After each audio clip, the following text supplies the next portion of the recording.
multivers de Gasherman présente Gasherman versus le camp vacances. Dans un naturel qu'il y a la forêt garde un système à côté et que la forêt c'est le camp vacances. Le camp vacances, mais c'est pas un endroit un truc de paradis, mais plutôt un enfer qu'on vit à anciens temps, fait en bois. Et les lignes sont mal confortables parce qu'ils sont encore en bois. Et le pire, les couvertures sont que des tissus et les coussins et les oreillers ne sont que des vulgaires anciens oreillers de recyclage. Et le pire, c'est que les personnes qui dorment, ils ont mal dormi. Et le pire, il y a des bestioles qui viennent partout. Et il y a aussi des mauvais temps qui attaquent pour être malades. Et le pire encore pour en bois, il y a les toilettes. Mais les toilettes, il n'y a pas de chasse d'eau, il n'y a qu'un stupide trou. On fait juste poser comme ça. Une fois que l'émission est finie, il n'y a pas de chasse d'eau, mais on est obligé de faire comme ça parce que ça sent mauvais, ça pue. Et le pire, c'est que le souci, c'est que chaque de vacances, c'est aussi prendre une douche. La douche, on est obligé de prendre avec un seau d'eau et le mettre en haut et le tirer comme ça. Faut se laver une seule fois et c'est fini. Mais c'est aussi ridicule, c'est moins propre. Et pour des activités, il y a juste un canoë en bois, des promenades et aussi justement que la nature est trop stupide. Ils ont trop mal à marcher et le pire, c'est que la technologie est interdite au camp de vacances. Parce que ce territoire veut vivre naturel en s'attend des temps des puanteurs, bien sûr.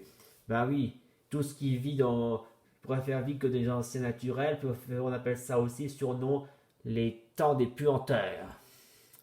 Voilà par le directeur de du responsable, bien sûr. Et c'est ce responsable. On appelle ça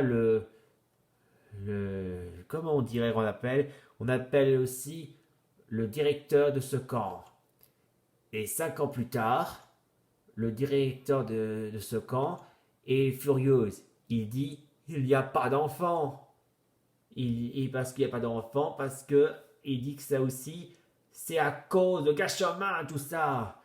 Et oui, il dit que c'est à cause de Gasherman. Si les hommes et les femmes ne veulent plus se marier à la cérémonie traditionnelle, il n'y aura pas d'enfants et pas de camp des vacances comme ça. Et plus ça regarde longtemps, plus après, ça sent trop puanteur. Et le pire, cette puanteur de camp vacances, il est trop pourri et l'odeur dirige droit vers la vie que ça batte de record. Par conséquent, le gouvernement a donné l'ordre de la fermeture, fermée pour puanteur. Et il décida donc de faire un choix. Soit il change de nouvel décor ou une nouvelle eau technologique, ou soit le raser définitivement.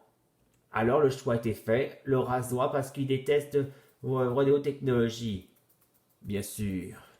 Et le pire en tout ça, c'est que le souci, 10 jours plus tard, il y a un mariage d'une grosse tante, bien sûr. Voilà les mariés qui vont commencer à se marier. Jusqu'à ce que Gasherman est arrivé. Il a fait un tour d'attente et pour le gâcher le mariage exprès. Et là, il s'en va. Et s'en va. Et quand soudain, quelqu'un l'appelle. Hé, toi! C'est le directeur du camp. Il est ici pour un Gasherman. Et là, il dit, je vais te tuer. Et quand soudain, Gasherman a mis un coup de KO pour lui péter la gueule. Et le directeur de ce camp est vaincu. Et le souci, c'est que la police est arrivée, il a arrêté le directeur du camp et direction la prison. Fin de l'histoire de Gasherman.